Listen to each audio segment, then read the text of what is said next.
السلام علیکم، آپ دیکھ رہے ہیں لائیو وسیلہ نیوز HD اور میں ہوں سعدیہ بطول۔ شامل کرتے ہیں آج کی اہم خبر۔ لائیو وسیلہ نیوز کی نشریات کے مطابق بہاول نگر تھانہ صدر کے ASI محمد عباس کی اپنی ٹیم کے ساتھ دبنگ کارروائی۔ تفصیلات کے مطابق جمعرات کی شب تھانہ صدر بہاول نگر کے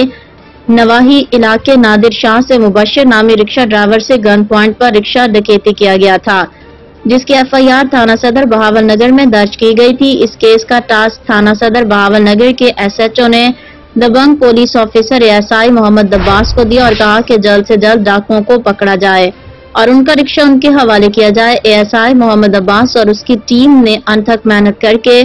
جدید ٹیکنالوجی کو استعمال میں لاتے ہوئے ایک ڈاکو کو بہاول نگر سے ہی گرفتار کر لیا، جس کی نشاندہی پر دوسرے 2 ڈاکوؤں کو پکڑنے کے لیے لاہور کے علاقہ تھانہ سرکل ڈائمنڈ مانگا روڈ گاؤں روسا بھیل سے بڑی بہادری کا مظاہرہ کرتے ہوئے ڈاکو گینگ کے سرغنہ شیری نامی ڈاکو کو گرفتار کر لیا۔ تیسرا ڈاکو فرار ہونے میں کامیاب ہو گیا۔ گرفتار ڈاکوؤں کو تھانہ مانگا منڈی میں لا کر پوچھ گچھ کرنے سے لاہور کے علاقے یادگار بتی چوک سے رکشہ برآمد کیا گیا۔ اس موقع پر بہاول نگر سے آئی مدعی پارٹی اور ASI محمد عباس اور اس کی ٹیم کو صدر پریس کلب تحصیل diamond CEO live Waseela news مرکزی media coordinator international human rights movement registered UNO Rana Muhammad Zaman Joya, anchor person Zahid Iqbal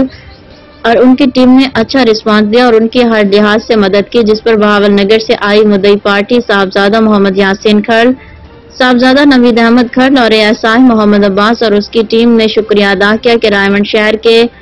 صحافی برادری رانا محمد زمان جوئی اور اس کی ٹیم نے ہمارے ساتھ بہت اچھا تعاون کیا، اچھا رسپانس دیا۔ ڈاکوؤں کو پکڑنے کے لیے دیے گئے ٹارگٹ کو ہم نے اپنی ذمہ داری کے ساتھ بخوبی انجام دیا۔ مزید خبروں اور اپڈیٹس کے لیے دیکھتے رہیے لائیو وسیلہ نیوز HD۔